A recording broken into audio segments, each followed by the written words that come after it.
نہیں ہے. نبی صلی اللہ علیہ وسلم نے فرمایا کل امتی معافن الا المجاہرین، جہار کرنے والے جو اپنے گناہ کو لوگوں کے سامنے بیان کر دیتے ہیں ان کا گناہ قابل معافی نہیں رہتا. اللہ کہتے ہیں تجھے خود شرم نہیں آ رہی اپنے گناہ پہ؟ جس چیز پہ شرم آتی ہے وہ بیان کیا جاتا ہے. بھائی کچھ برائیاں ایسی ہوتی ہیں انسان کو پتا ہے گندا کام ہے یہ، تو بتا نہیں رہا ہوتا. وہ لڑکی والوں کے سامنے آپ گئے رشتہ لینے کے لیے، کیا کرتے ہو؟ جی میں چرس پیتا ہوں چھپ چھپ کے. بتاؤ گے کبھی؟ اگر پی بھی ہے بھائی چھپاتا ہے آدمی، یار یہ کوئی عزت جائے گی. تو جس گناہ کو آپ بتا رہے ہو نا، اس کا مطلب آپ اس گناہ کو گناہ سمجھتے نہیں، آپ اس کو ہلکا سمجھتے ہو. تو جب آپ اس کو ہلکا سمجھتے ہو تو اللہ کیوں معاف کرے گا؟ اللہ نے معافی ان لوگوں کے لیے رکھی ہے جو اپنی غلطی کو بڑا سمجھتے ہیں اور توبہ استغفار کرتے ہیں، ندامت ہوتی ہے. جب آپ بتا رہے ہو میری گرل فرینڈ ہے، میں نے یہ کیا، میں نے فلانی فحش فلم دیکھی، میں نے فلانی فلم دیکھی، میں نے یہ کیا، یہ ڈرامے بازی، تو اللہ کہتا ہے کہ اس کو خود اپنے گناہ پہ ندامت نہیں ہے. تو کل امتی معافن الا المجاہرین، جو جہار کرنے والے، لوگوں کے سامنے بتانے والے، اللہ کہتا ہے یہ قابل معافی نہیں ہے، یہ قابل معافی نہیں ہے. تو میں وہ مثال دے رہا تھا نا کہ چھپائے. ہاں تو یوسف علیہ الصلوۃ والسلام نے بھی بیوی کو، ان کی جو عزیز مصر تھا، عقل مند آدمی معلوم ہوتا ہے، اس نے بیگم کو بولا مٹی پا بھائی کیا کر دے. یہ نہیں کیا اس نے بلایا اس کے سسرال، فون کیا اپنے سسر کو، دیکھ لیا اپنی بیٹی کی حرکتیں. پاکستانی ہوتا یہ کام کر رہا ہوتا، دیکھ لیا، اور وہ سالے اور سسر آستین چڑھا کے تگڑ تگڑ دوڑتے ہوئے آ رہے ہوتے. اور جو ہوتا ہے ہمارے یہاں سسرالوں کے جھگڑے پھر چلتے ہیں تو پھر نتیجہ نکلتا بادشاہ کی 2 ٹکے کی حیثیت. اگلے الیکشن میں جیتنا نہیں تھا اس نے. ایسے تو الیکشن نہیں ہوتے تھے، وہاں سلیکشن ہی ہوتی تھی. خیر جیسے ہمارے استغفر اللہ، تو وہ نہیں آنا تھا اس نے. ٹھیک ہے نا. دوبارہ ایک تو میں پتہ نہیں منہ سے کیوں ایسی غلط باتیں نکل، یعنی صحیح یعنی غلط. ٹھیک ہے نا. اچھا خیر. تو اب کیا ہوا، لیکن بات کیا ہو گئی، لیک آؤٹ. بادشاہ کا آرڈر تھا، عزیز مصر بھی بادشاہ کا نائب ہوتا تھا، تو اس کا آرڈر کیا ہلکا آرڈر ہے. اور اس نے اپنی بیوی سے کیا کہا، اچھا بیوی کو ڈانٹ بھی نہیں رہا زیادہ، بھائی ڈانٹوں گا آگے سے وہ جواب دے گی، پھڈا شروع، جہاں پھڈا ہوا بات مارکیٹ میں پھیل جائے گی. اس لیے اس نے اپنی بیوی سے وہ بات کہی جو مولوی لوگ کہہ رہے ہوتے ہیں، حالانکہ وہ مولوی نہیں تھا، نہ مسلمان بھی نہیں تھا. کہنے لگا وَاسْتَغْفِرِي لِذَنْبِكِ، اپنے گناہ پہ استغفار کر لے. جو بھی ان لوگوں کا، جس کو بھی بھگوان مانتے ہوں گے، جو بھی ان کا خدا ہو، جو انہوں نے تصور کیا ہوا ہوگا، یا ہو سکتا ہے اللہ کو مانتے ہوں شرک بھی کرتے ہوں، کہ کیا کر، کیونکہ یہ زنا جو ہے نا، زنا تمام دینوں میں، تمام تہذیبوں میں حرام رہا ہے. ہم جب ہدایہ پڑھتے ہیں نا، 700 سال پہلے کی کتاب ہے ہدایہ، تو اسلامی قانون ہے، اس میں لکھا ہوا ہے کہ فَإِنَّ الزِّنَا حَرَامٌ فِي الْأَدْيَانِ كُلِّهَا. اس وقت دنیا میں کسی قوم میں بھی نا زنا لیگل نہیں تھا. یہ یورپ نے آ کے لیگل کیا اس کو، اور یہ نظریہ ضرورت کے تحت لیگل نہیں کیا. جب مذہب سے پیچھے ہٹے تو حیوانیت آ گئی سوسائٹی میں. جب حیوانیت آ گئی تو ایکسیپٹ کرنا پڑا اس کو، کیونکہ مذہب روک سکتا ہے. مذہب کو نکال دیا تو اب درندگی، جو کام جانور کرتے ہیں فزیکل ریلیشن، تو وہ کام انسانوں میں آ گیا. مجبور ہو گئے، اب روک نہیں سکتے. شراب بھی آ گئی، جوا بھی آ گیا، زنا بھی آ گیا، خنزیر بھی آ گیا. پہلے گورے تھوڑی خنزیر کھایا کرتے تھے. اب ساری چیزوں کو انہوں نے لیگل کر کے، یہاں تک کہ پھر وہ مردوں سے بدفعلی بھی آ گئی تو اس کو بھی لیگل. سب کچھ کیا ہو گیا ان کے ہاں، لیگل. وہی غلاظت، گندگی، پلیدی اور ناپاکی کو لیگل کر کے تہذیب کا لیبل لگا دیا کہ ہر انسان آزاد ہے. تو یہ ایسے نہیں ہوا کہ کچھ ان کے ماہرین بیٹھ کر انہوں نے لیگل کیا ہو، بلکہ جب اللہ کا تصور نکلا تو برائیاں خود بخود آتی ہیں سوسائٹی میں. تو جاوید اختر صاحب کو کوئی ہمارا پیغام پہنچا دے کہ خدا کا جو انکار ہے نا، اس سے جو اخلاقی جرائم جنم لیتے ہیں وہ بہت سنگین نوعیت کے ہوتے ہیں، اور لوگ اس جرم کو جرم کہنا بھی چھوڑ دیتے ہیں، جرم کہتے بھی نہیں ہیں.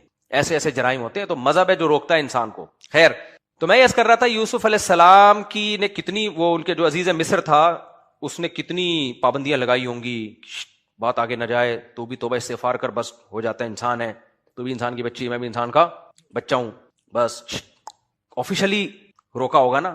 چند دنوں میں پورے مصر میں خبر پھیل گئی. وقال نسوة فی المدینۃ امرأۃ العزیز تراود فتاها عن نفسی. مدینہ یعنی شہر کی عورتیں کہ تقریباً سبھی کی زبان پہ یہ تھا، ابے بھائی تمہیں پتہ ہے بہن کیا چل رہا ہے مارکیٹ میں؟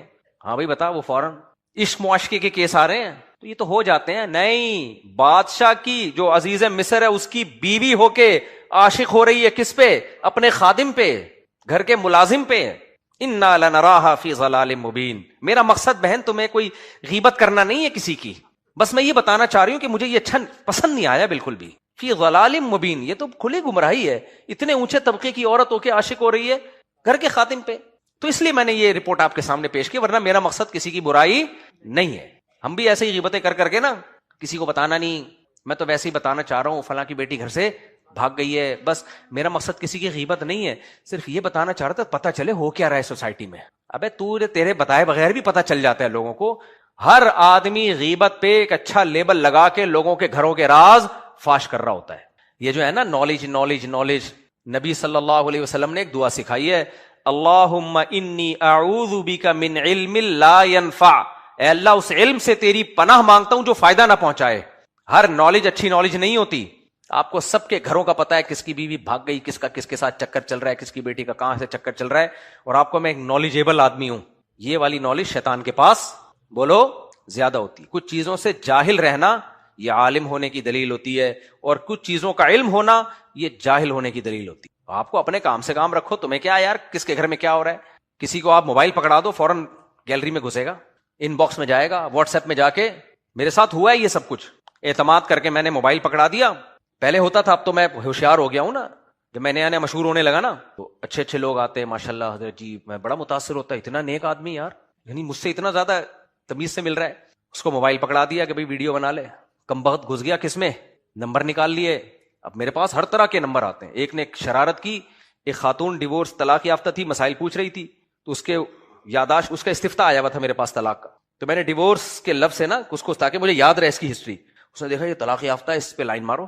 میرے موبائل سے نمبر نکال کے لائن مارنا شروع کر دی. سمجھ میں آ رہی ہے بات کہ نہیں آ رہی ہے؟ مجھے پتہ ہی نہیں ہو گیا رہا ہے وہ خاتون کہ میرا نمبر کہاں سے چلا گیا. پھر میں نے اس کو, پھر جب میں نے انکوائری کے پتا چلا کہ یہ اس طرح ہوتا ہے, گھر میں کسی کو بٹھاؤ, وہ درازیں کھول کے چیک کر رہا ہے, الماریوں میں گھس رہا ہے. بھائی یہ تو شوہر بیوی کے لیے یہ کام کرتا ہوا اچھا نہیں لگتا. بیگم کا موبائل عورتیں بھی کر رہی ہوتی ہیں, میاں کے موبائل. یہ جمشید ہے, جمشیدہ تو نہیں ہے کہیں, یہ محمود ہے کہیں, ایسا تو نہیں ہے لکھا ہوا محمود اور نکلے کیا. میں عورتوں سے کہتا ہوں تم شوہر کی پرائیویسی میں جتنا مرضی گھسو گی نا, تمہیں ٹینشن کے علاوہ کچھ بھی حاصل نہیں ہوگا. شوہر کے پاس تمہیں بے وقوف بنانے کے اتنے راستے ہیں, اتنے راستے ہیں, کیونکہ گھر سے جو گھر میں ہوتا ہے اس کی نگرانی ہو سکتی ہے, جو گھر سے باہر ہے اس کی کون نگرانی کرے گا. لیکن نہیں, ایک ہے کچھ نہ کچھ, پھر وہ لڑائیاں ہوتی ہیں, بدگمانیاں ہوتی ہیں, طلاقیں ہوتی ہیں. چھوڑ دو یار, تمہارا جب میاں گھر میں آتا ہے, بھائی میرے میاں سے اچھا اس کائنات میں کوئی بھی نہیں ہے, بہت شریف آدمی ہے, کبھی بھی انٹیوں کو نظر اٹھا کے نہیں دیکھتا, کبھی ضرورت ہو تو ٹکٹکی باندھ کے دیکھ لیتا ہے. اتنا بے حیا نہیں ہے کہ نظر اٹھا کے. چھوڑو, کیا ضرورت ہے, دنیا مسافر خانہ ہے بھائی. اگر تمہیں یہ لگے کہ میرا میاں اچھا ہے, حقیقت میں نہ ہو, اور اس سے تمہارا ٹائم اچھا گزر جائے, تو یہ زیادہ بہتر نہیں ہے. کیا خیال ہے؟ نہیں یاری سمجھ میں. دیکھو, عورت کو اگر یہ لگے کہ میرا میاں دنیا کا بہت اچھا انسان ہے, اور اس کا مرد کا سلوک اپنی بیوی کے ساتھ اچھا ہو, باہر کیا کر رہا ہے آپ یہ سمجھو کہ بہت اچھا ہے, کوئی غلط ایکٹیویٹی میں نہیں ہے, اور اس سے آپ کی زندگی ہنسی خوشی گزر کے ختم ہو جائے, آخرت میں پتا چلے کہ یہ ایسا تھا. دنیا اچھی گزر گئی کہ نہیں گزر گئی, تو آخرت میں تو اللہ آپ کو ویسے ہی آپ کے اعمال کا اچھا بدلہ دے دے گا. یہ نہیں تو کوئی دوسرا اچھا میاں اللہ آلٹرنیٹ کے طور پہ دے دے گا آپ کو. لیکن دنیا اچھی گزر گئی نا سکون سے, نہیں, پورا رپورٹ ہونی چاہیے, صبح نکل کے کدھر گیا وہاں سے.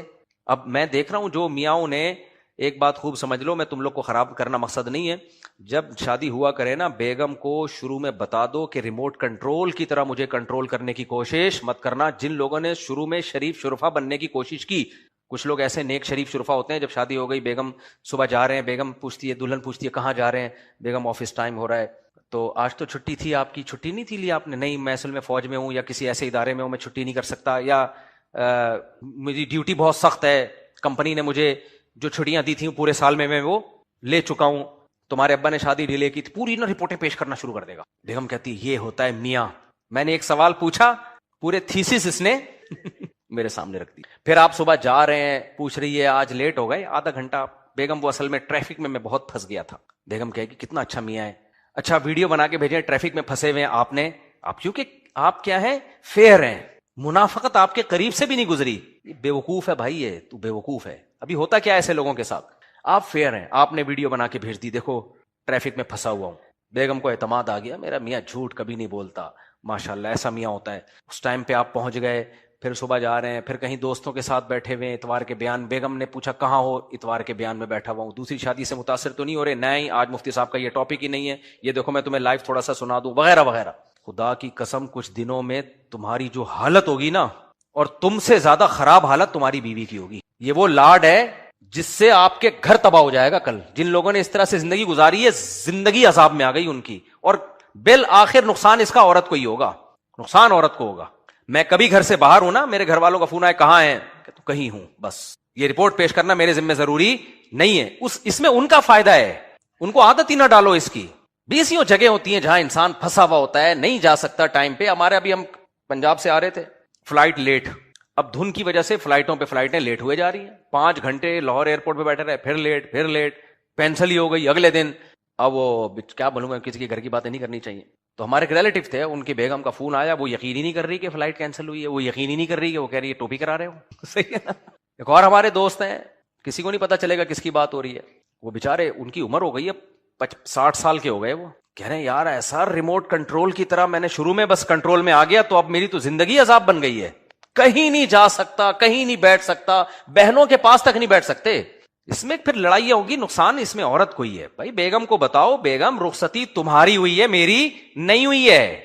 تم آئی ہو وہاں سے ہجرت کر کے یہاں باؤنڈ ہوئی ہو. میں تو جیسا جمشید تھا ویسے کا ویسے ہی جمشید ہوں. میں صرف اتنا باؤنڈ ہوا ہوں کہ تمہارے حقوق ادا کروں گا, نان نفقہ, اور تمہیں پراپر ٹائم دوں گا. اب کون سا ٹائم دوں, یہ کوئی آفس نہیں ہے کہ 8 بجے آنا ہے اور شام کو 8 بجے نکلنا ہے میں نے, یا جہاں بیٹھا رہوں میں تمہیں بتا. اتنا تو فوج میں فوجی نہیں بتا رہے ہوتے اپنے آفیسر کو کہ کس وقت کہاں بیٹھا ہوں میں. تو اس سے زندگی آپ بھی, یہ شروع میں یہ لوگ کر لیتے ہیں یہ, پھر اس کے بعد آپ بھی ڈپریشن میں, گھر میں لڑائیاں ہوتی ہیں, اور بالآخر نقصان اس کا عورت ہی کو ہوتا ہے. تو اتنا لاڈ شروع میں مت دو کہ افورڈ کرنا مشکل ہو جائے اس کو. بیگم کو سمجھا دو, بیگم میں کوئی غلط ایکٹیویٹی میں نہیں ہوں, میرے کسی سے کوئی تعلقات نہیں ہے, لیکن گھر پہ میں, اور رات کو جلدی گھر پہ آیا کرو. ایک آدھ دفعہ کبھی لیٹ ہو جاتا ہے, شریف آدمی رات کو کہاں ہوتا ہے, گھر پہ ہوتا ہے. یہ شروع سے روٹین بناؤ, شروع سے. کبھی لیٹ ہو گئے تو بھائی مجھے آج کام ہے, میں دیر سے آؤں گا, بس اتنا کافی ہے. میں وہاں بیٹھا ہوا ہوں, میں ادھر بیٹھا ہوا ہوں, میں یہ کھا رہا ہوں, میں وہ کھا رہا ہوں.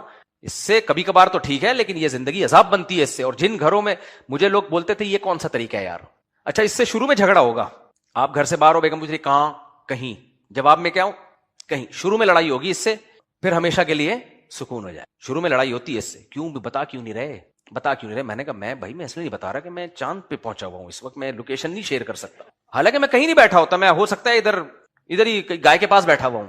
لیکن عادت کیوں بنائے بھائی ہم اس کی, ہر وقت اپنے ماں باپ کو نہیں رپورٹ پیش کی جا سکتی, ہر وقت آدمی دماغ وہ ہو جاتا ہے اس سے.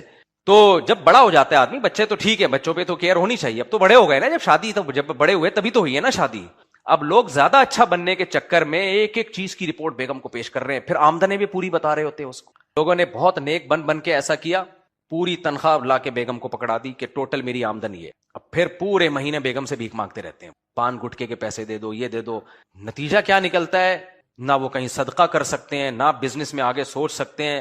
اب کوئی بہت ہی نیک شریف بیگم, نیک تو ہونا الگ بات ہے, لیکن اتنا کسی کا دماغ ہو, وہ 100 میں کوئی ایک خاتون ایسی ہو سکتی ہے جو پھر آپ کا ساتھ دے, ورنہ تو بھائی بڑے مسائل ہو جاتے ہیں اس سے. آج ہی کی بات ہے, ایک صاحب آئے کہنے لگے میرے بیگم, میں نے گھر بنایا, میری بیگم کہہ رہی میرے نام کر دو. آج ہی کی بات ہے, تو آپ سے مشورہ ہے میں کر دوں. میں نے کہا کیوں کہہ رہی ہے, کوئی آپ کے بارے میں ریپوٹیشن خراب ہے کہ کوئی بعض دفعہ مرد نان نفقہ نہیں دے رہا ہوتا, خطرہ ہوتا ہے کہ گھر بیچ باچ کے چرس میں اڑا دے گا, وہاں تو ہم بھی مشورہ دیتے ہیں بھائی بیگم کے نام کر دو, ہم بھی دباؤ ڈالتے ہیں تاکہ وہ تو تمہارے مرنے کے بعد سہولت زندگی گزارے نا. ہمیں پتا ہے یہ اڑا دے گا, یاشی میں شراب کباب میں اڑا دے گا, ایسے میں تو ٹھیک ہے. لیکن پڑھا لکھا آدمی ہے, نارمل آدمی ہے, بچوں کا خرچہ اٹھا رہا ہے. اب وہ کہنے لگے مجھے بہت دباؤ ہے, میرے بچے بھی بہت دباؤ ڈال رہے ہیں کہ گھر میں بیگم کے نام کر دوں, اور میری بیگم بھی بہت دباؤ ڈال رہی ہے کہ گھر کس کے نام کر دو, میرے نام کر دو. میں نے پوچھا کوئی نان نفقے میں پرابلم, کہہ رہے نہیں کوئی شکایت نہیں ہے. تو میں نے کہا پھر کیوں, کہہ رہے بس وہ کہہ رہی ہے کہ آپ کو مجھ سے محبت نہیں ہے, کیا ہم پہ اعتماد نہیں. میں نے کہا عجیب بات ہے. میں نے کہا 1 لاکھ روپے دے دو. کہتے ہیں کیوں, پوچھو گے نا آپ کیوں, کیا آپ کو مجھ پہ اعتماد نہیں ہے. میں نے کہا بھائی یہ حماقت نہیں کرنا, آپ کے مرنے کے بعد وہ آپ کے بیوی بچوں ہی کا ہے, اور آپ کی صحت سے بھی لگ رہا ہے کہ آپ کے مرنے کا چانس. ان کو میں نے کہا نہیں, دل چاہ رہا تھا کہنے کا, تو یہ بات ہی غلط ہے بھائی. آپ کے مرنے کے بعد جائے گا نا, اگر اللہ نہ کرے بیگم پہلے مر گئی تو وہ تو ویسے ہی دینے کا فائدہ ہی نہیں ہے پھر. تو خام خواہ کی نا نیک بننے کی نا, ایکسٹرا آرڈینری جو نیک بننے کی کوشش کرتے ہیں, ہر چیز میں شریعت نے بیلنس کا حکم دیا ہے. کس کا, اعتدال, ہر چیز میں اعتدال ہے بھائی.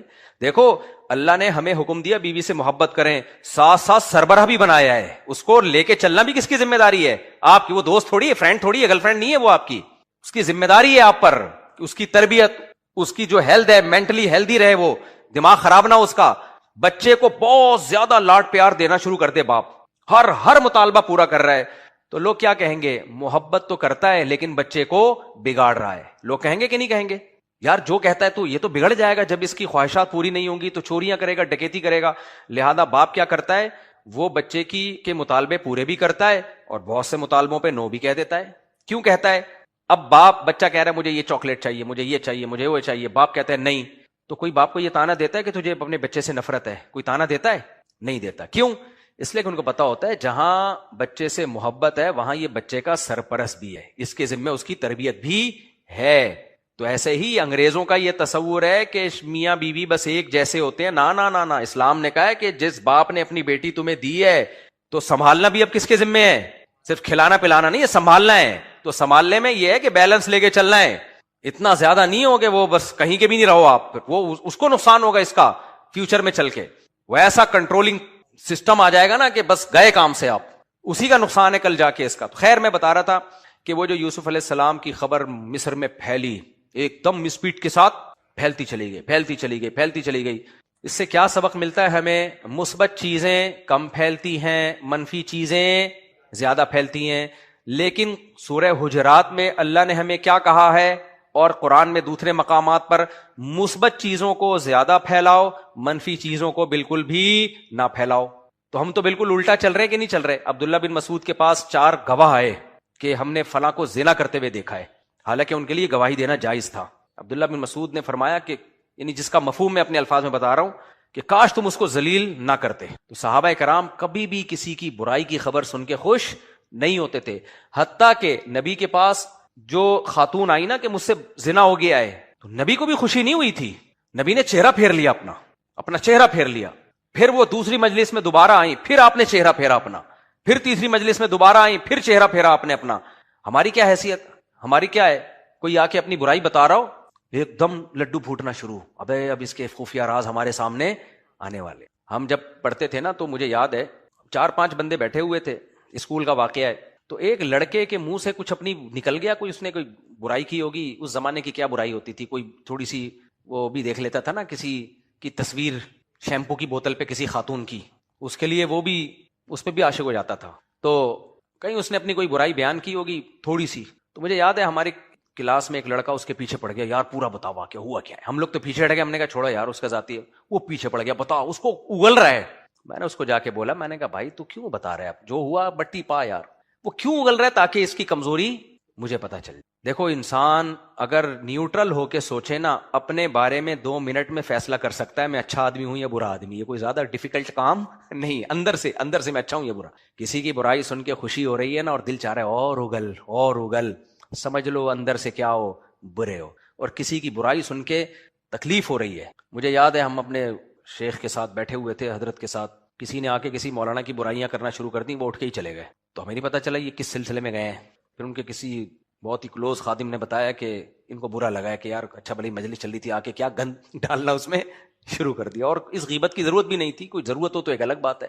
ہم نے علماء سے سنا ہے کہ جو آدمی برائی کرتا ہے اس کی مثال ایسے ہے، یعنی جو گناہ کرتا ہے اس کی مثال ایسے ہے جیسے بیچ سڑک میں کسی نے پخانہ کر دیا. یہ بھی غلط ہے.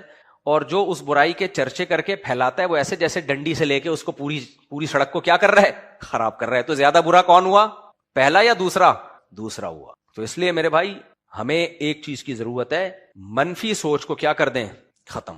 ہم سب بہت زیادہ منفی سوچ ہر سطح پہ.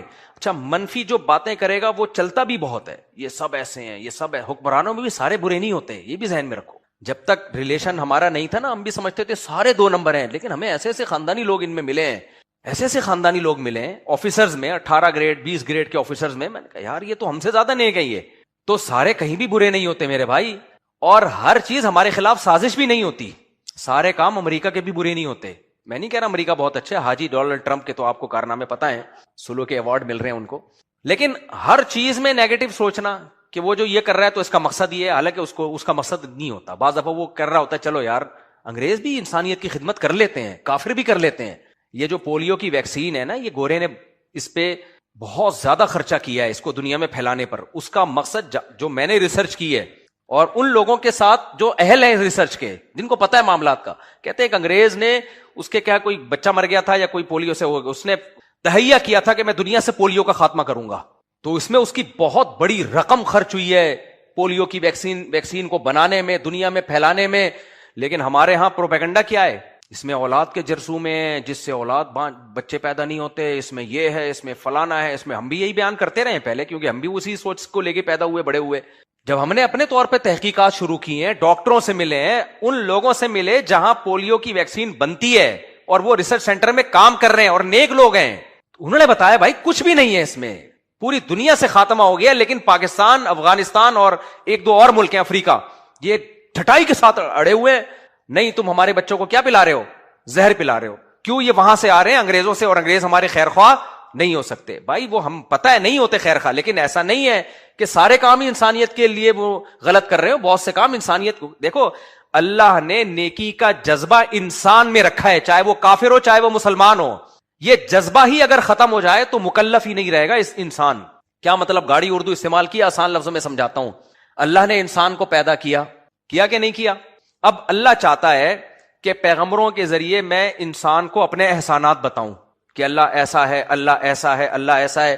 تو انسان کے اندر اللہ نے جو سافٹ ویئر ڈالے ہوئے ہیں، وہی سافٹ ویئر یہ ڈالے ہیں کہ جب وہ سنتا ہے کہ کسی کے احسانات مجھ پر بہت زیادہ ہیں تو اس کا دل اس کے لیے نرم ہونا شروع ہو جاتا ہے. یہ سافٹ ویئر کافر کے دل میں بھی ڈلے اور بولو مسلمان کے دل میں بھی ڈرے. ابو جہل میں بھی تھے یہ، لیکن کیا کیا ابو جہل نے؟ حق کی مخالفت کرتے کرتے کرتے کرتے وہ سافٹ ویئر وہ ریموو ہی ہو گئے، اس سے دل سیاہ ہو گیا. لیکن نیچرلی قرآن حدیث کہتی ہے کل مولود یولد علی الفطرہ، ہر بچہ فطرت پہ پیدا ہوتا ہے، چاہے کافر ہو، چاہے سکھ ہو، چاہے ہندو ہو، چاہے مسلم ہو. تو ماحول خراب کرتا ہے اس کو. تو اگر کافر کے اندر رحم کا جذبہ ہی ختم ہو جائے نا، یعنی اللہ کی طرف سے ہی ختم ہو جائے، یہ سافٹ ویئر ہی نہ ہو، تو پھر میرے بھائی آزمائش کس بات کی ہے؟ آزمائش ہی ختم ہو جائے گی نا. وہ کہہ سکتا ہے میرے اندر تو رحم کا، شیر کے اندر رحم کا جذبہ ہے. ارے آپ شیر کو سمجھاؤ کہ دیکھ میں تجھے روزانہ 2 کلو گوشت کچا لا کے کھلا دیا کروں گا، ہرن کو مت چھیڑنا اب تو آئندہ کبھی. کسی دن بھوک لگ رہی ہو، ہرن سامنے آئے تو اس پہ حملہ مت کرنا، مجھے بتانا، مجھے کال کر دینا، میں تجھے کچا گوشت لا کے کھلا دوں گا، صاف ستھرا تکا مسالہ ڈال کے کھلا دوں گا میں تجھے. شیر ترس کھائے گا ہرن پہ؟ نہیں کھائے گا، اس میں ترس کا مادہ ہے ہی نہیں. ہرنی بچہ جن رہی ہوتی ہے، شیر آ کے اس پہ حملہ کر دیتا ہے، بچے کو کھا جاتا ہے، ماں کو کھا جاتا ہے. اس میں جذبہ ہی نہیں ہے. جب جذبہ ہی نہیں ہے تو اس کا امتحان ہی نہیں ہے.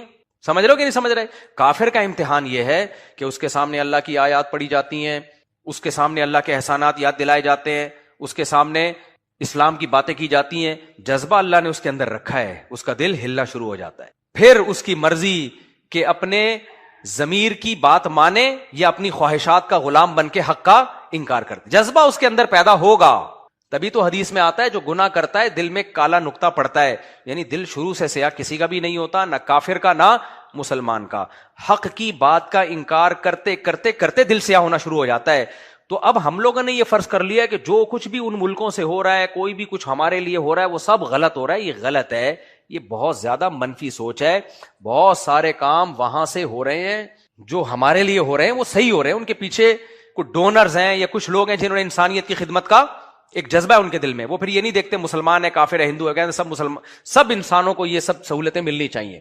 لیکن منفی سوچ جب آپ کی ہوگی تو آپ یہ بات نہیں کر سکتے پبلک کے سامنے. پبلک یہ سننا چاہتی ہے ہر چیز کیا ہو رہی ہے؟ غلط. ڈاکٹر بھی غلط ہیں، اور پولیو بھی غلط ہے، فلانا بھی غلط ہے، یہ بھی غلط ہے، وہ بھی غلط ہے. کام سارے کر رہے ہوتے ہیں، جب دوسرے کی باری آتی ہے تو کیا ہے؟ غلط ہے. اس سوچ سے اپنے آپ کو نکالو. یہ اسکالرز کی بات شروع ہوئی تو میں نے اس پہ بات کی. جو اسکالر بھی ہر وقت منفی باتیں منفی باتیں منفی باتیں منفی باتیں. اچھا ایک اور اہم بات آئی کچھ دن پہلے، ایک بڑے اسکالر کو مجھے سننے کا موقع ملا. وہ ہسٹری بیان کر رہے تھے. ہسٹری میں کیا بیان کر رہے ہیں؟ خلافت راشدہ جب سے ختم ہوئی ہے تو اسلامی حکومت آئی نہیں ہے. اسلامی حکومتیں بولو آئی نہیں. سب ظالمانہ جابرانہ حکومتیں تھیں جس کو محدثین فقہا علماء سپورٹ کرتے رہے، ناجائز سپورٹ. سب یہ بنو امیہ بھی، بنو عباس بھی، خلافت عثمانیہ بھی، اندلس کی مسلمانوں کی خلافت وہ بھی، اور 1000 سال جو ہندوستان میں مسلمانوں کی حکومت، سب 2 نمبر. سب کیا تھے؟ نہیں آ رہی سمجھ میں میرا خیال ہے بات. سب کیا تھے؟ سب. اور ظلم یہ کہ یہ مولوی انہی کو سپورٹ کرتے رہے، ایسی 2 نمبر حکومتوں کو. میں نے کہا یار یہ آدمی اگر انگریز یہ بات کر رہا ہوتا، ہندو یہ بات کر رہا ہوتا، ہم کہتے اسلام دشمنی میں کر رہا ہے. کیا خیال ہے؟ یہ ہے مذہبی، ان کا دعویٰ یہ ہے کہ ہم اسلام کی خدمت کر رہے ہیں اور تاریخ کو ہم لوگوں کے سامنے کھول کھول کے بیان کر رہے ہیں. میں نے کہا کوئی انگریز یا کوئی ہندو یا کوئی سکھ جب یہ سنے گا کہ تمہارے خلفائے راشدین کے بعد سے لے کے اب تک کوئی انسان کا بچہ پیدا ہی نہیں ہوا ہے حکمرانوں میں، وہ کہے گا اب کیا اب 1400 سال کے بعد تم پیدا کرو گے؟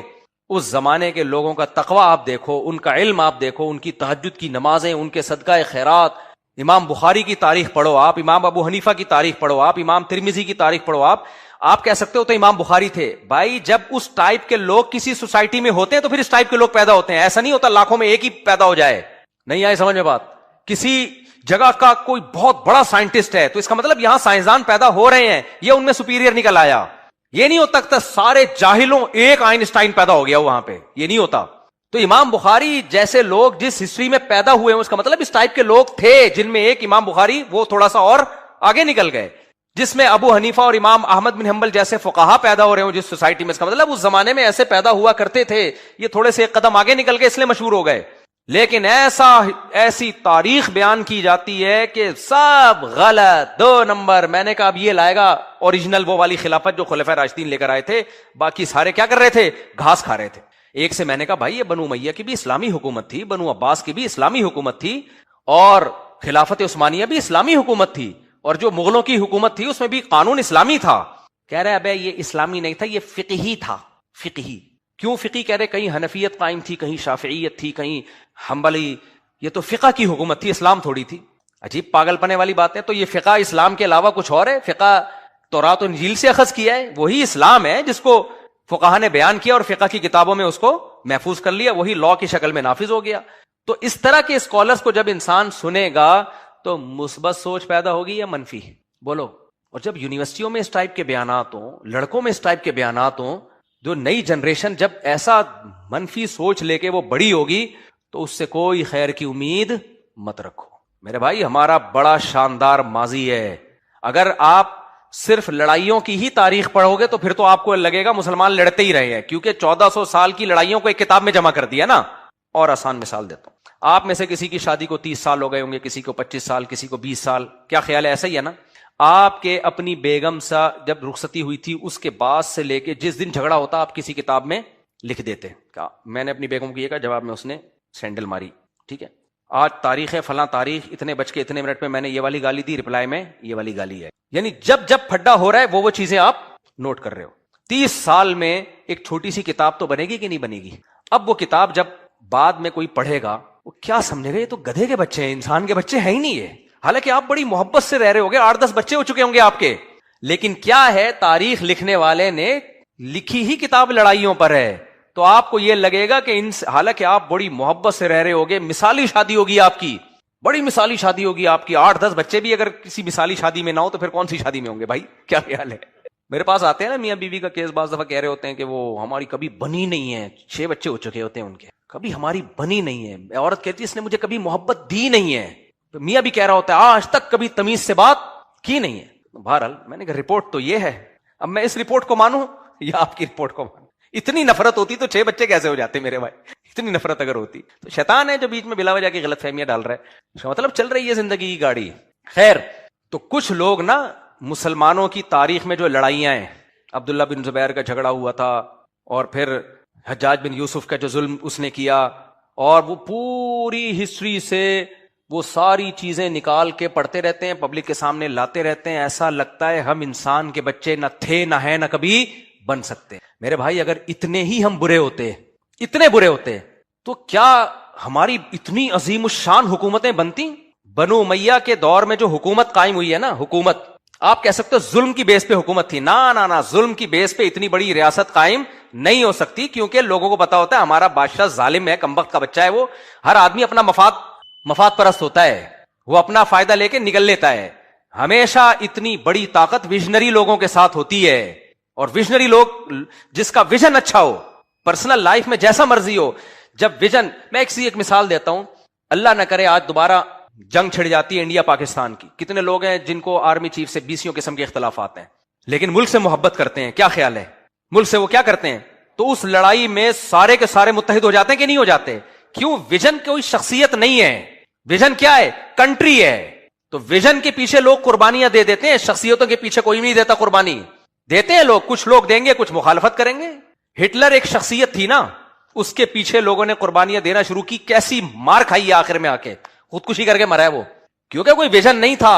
اور اگر ویژن تھا بھی وہ بیوقوف بنانے والا ویژن تھا کہ دنیا پہ ہم نے حکومت کرتی، ہم جرمن ہیں، ہم بہت پڑھے لکھے ہیں اور ہم ویسے ہیں اور ویسے ہیں، یہ سب کو پتا تھا بیوقوف بنا رہا ہے ہمیں، کیوں ہم کیا الگ سے کوئی سونے کے نوالے کھا کے بڑے ہوئے ہیں بھائی، ہم بھی ویسے انسان ہیں جیسے پولینڈ والے ہیں، جیسے فرانس والے ہیں، جیسے برطانیہ والے ہیں، سب ایک ہی جیسے ہیں نا. لیکن غلط چیز پہ جو چیز قائم کی تھی اس نے ظلم بھی بے انتہا کیا اور ایسا ریورس گیئر لگائے کہ ایسا جرمنی انسان کا بچہ بنا. ایک جاپان کو بھی ریورس گیئر لگا اور ایک جرمنی کو بھی ریورس، دونوں سے زیادہ نیک دنیا میں آپ کو کوئی ملے گا ہی نہیں. تو یہ نیک ان کو قرآن و سنت نے نہیں بنایا. یہ جب رشیا نے چترول لگایا نا، ایک طرف سے رشیا نے کوٹا، ایک طرف سے امریکہ نے کوٹا، دونوں طرف سے فوجیں آگے مل گئی تھی اور جرمنی بیچ میں پس گیا. اور وہ ہٹلر کی جو باتیں تھی اور پروپیگنڈے اس کے ہو رہے تھے، ہم یوں، وہ جا کے اس نے اپنے آپ کو مارا ہے. رپورٹ یہی ہے، پتہ نہیں خود مرا ہے یا کس نے مارا ہے، واللہ عالم. لیکن مسلمانوں کے ساتھ ایسا نہیں ہوا میرے بھائی. جب ہماری امپائرز قائم ہوئی ہیں دنیا میں، 1920 میں خلافت عثمانیہ کا خاتمہ ہوا ہے، 100 سال گزرے ہیں. آپ خلافت عثمانیہ کے تحت جو کنٹریز آتے تھے، کبھی ان کنٹریز کو آپ گوگل پہ سرچ کرو، کہاں تک انگریز کہتے تھے گریٹ اسیمین، گریٹ سلطنت. اور یہ ہندوستان میں جو ہماری 1000 سال حکومت قائم ہوئی ہے، یہ کیا چھوٹا ملک تھا؟ پورا پاکستان، پورا بنگلہ دیش، پورا برما، دنیا کی سب سے بڑی آبادی تھی یہاں پہ. چائنا پہ ہم نے حکومت کی، آج بھی چائنا میں بے شمار مسلمان ملیں گے آپ کو. تو یہ جو اتنی بڑی حکومت، اور بنو امیہ کے دور میں بادشاہ نے، اس وقت بنو امیہ کا جو ملک تھا، اس نے کہا تھا کہ اے بادل، تو بادل جا رہا تھا نا اس کے اوپر سے، وہ کہتا تھا کہ کہیں بھی برسے مجھے غم نہیں ہے، کیونکہ دنیا میں جہاں برسے گا پیداوار کا جو ٹیکس ہے وہ کس کے پاس آئے گا؟ میرے پاس آئے گا. تو یہ سارے ہی 2 نمبر، سارے ہی چور اچکے، ایسا نہیں ہوتا میرے بھائی. یہ مسلمانوں کی تاریخ کا ایک شاندار ماضی ہے.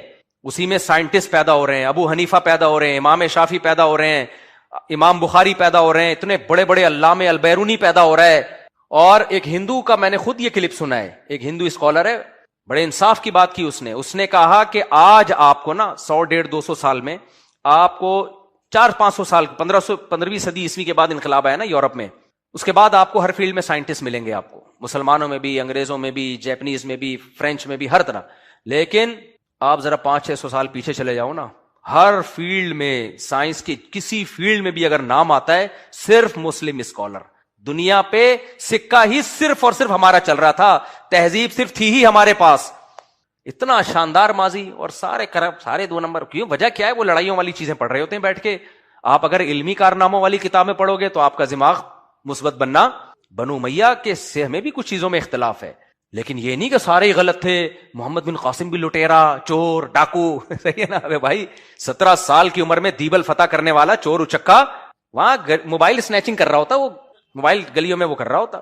اس کو ایک دفعہ نقشہ دیا ہے اس نے، بادشاہ نے، جو خلیفہ تھا نا، کہ یہ علاقہ ہے، تو اس نے ایسے نقشہ پڑھا ہے، کوئی گوگل میپ نہیں، اور اس کے دماغ میں ازبر ہو گیا. ہاں ٹھیک ہے، اس کے ساتھ ظلم یہ ہوا کہ جب بنو عباس کی خلافت آئی ہے تو انہوں نے بنو امیہ کے سب لوگوں کو، جو بھی سرکردہ لوگ تھے، ان کو قتل کیا، انتقام لیا. یہ غلط کیا، لیکن بنو عباس میں اس غلط میں بہت سے اچھے لوگ بھی تھے. بنو عباس کے دور میں جتنی سائنسی ترقی ہوئی ہے، میں نے ایک دفعہ اس پہ مطالعہ کرنا شروع کیا، میرا دماغ کی چولیں ہل گئی تھی. کتنی بڑی بڑی لائبریریاں تھی ہمارے ہاں. یہ جو انقلاب آیا ہے نا یورپ میں 15ویں صدی کے بعد، جو وہاں سائنسی انقلاب آیا ہے، یہ انقلاب کی وجہ بھی ہم بنے ہیں. ورنہ ابھی تک عیسائیت رہتی، وہاں وہ پادریوں کا وہ جاہلانہ نظام رہتا جو پادریوں نے لوگوں کو الو بنایا ہوا تھا. وہ کیا تھا؟ گورے ہماری یونیورسٹیوں میں جب پڑھنے کے لیے آتے تھے، بولتے تھے ایک ان کے مسلم اسکالرز ہیں، کیسی نالجیبل باتیں کر رہے ہوتے ہیں، یہ ان کے یہاں سائنٹسٹ بھی پیدا ہو رہے ہیں، مذہب اور سائنس اور ٹیکنالوجی اور سائنس اور دنیاوی علوم ساتھ ساتھ چل رہے ہیں. اور ایک ہمارے یہاں جب جاؤ تو پادری کہتا ہے زمین کو گول کہنے پر بھی گورنمنٹ کی طرف سے پابندی ہے. اور اتنے وہ تو تحریف شدہ کتاب تھی نا ان کی. اور پادریوں نے کہا گناہ بھی ہوگا تو ہم سے آ کے معاف کرواؤ، اللہ کو نکال دیا انہوں نے. اور عقائد بھی غلط. وہاں سے تو انقلاب آیا بھائی، مذہب کو ریاست سے کیا کرو، الگ کرو. پھر انہوں نے 180 یو ٹرن لیا، بالکل ہی 180 ڈگری پہ چلے گئے، مذہب کو نکال کے باہر پھینک دیا. اس کا نتیجہ نکلا سائنسی ترقی تو کر لی، لیکن تہذیب مارکیٹ سے شارٹ. شراب، زنا، ابا اما اولڈ، وہ جو سیٹ اپ چلتا رہتا ہے میں بتاتا رہتا ہوں. تو ہماری وجہ سے ہی تو ان لوگوں کو بار بار میں ایک شعر سناتا ہوں نا، علامہ اقبال تو کوئی مولوی نہیں تھے نا. میں تو جرمنی میں علامہ اقبال کا گھر اسپیشل دیکھنے کے لیے بہت دور گیا تھا. مجھے پتا چلا نا جرمنی میں فلاں شہر میں علامہ اقبال کا گھر ہے، یہاں آ کے بیٹھا کر. میں نے کہا لے کے چل بھائی ہمیں. ہم گئے، پھر وہاں اقبال کا ہم نے گھر دیکھا. جرمن نے بڑی ویلیو دی علامہ اقبال کو بھائی، بڑی عزت دی ان لوگوں نے. تو علامہ اقبال یورپ میں بہت رہے ہیں. آپ یہ سیالکوٹ میں جائیں نا، علامہ اقبال کی جو تاریخی چیز، ان کی انگلش رائٹنگ دیکھ کے آدمی حیران ہو جاتا ہے. یار کیا انگلش تھی، اور کیا اردو تھی، کیا فارسی تھی، کتنی زبانوں پہ. جرمن بھی آتی ہوگی جب جرمنی میں رہے ہیں. تو اقبال نے جو کہا نا، جب یورپ گئے علامہ اقبال، تو انہوں نے کہا کہ مگر وہ علم کے موتی کتابیں اپنے آبا کی جو جا کے دیکھی یورپ میں تو دل ہوتا ہے سیپارا. کہتے ہیں میں نے جب یورپ میں گیا ان کی لائبریریوں میں مسلمان سائنسدانوں کی کتابیں دیکھی تو میرا دل ٹکڑے ہو گیا کہ ہائے یعنی کیا ہماری چیزیں یہ پڑھ رہے ہیں. تو آپ کا کیا خیال ہے وہاں تفسیروں کی کتابیں دیکھی تھی؟ ابے بھائی علامہ اقبال جب یورپ کی لائبریری میں گئے تو ان کو امیر چار شادیوں والی کتاب نظر آئی تھی. یورپ نے جو فائدہ اٹھایا وہ تو ہماری میتھ سائنس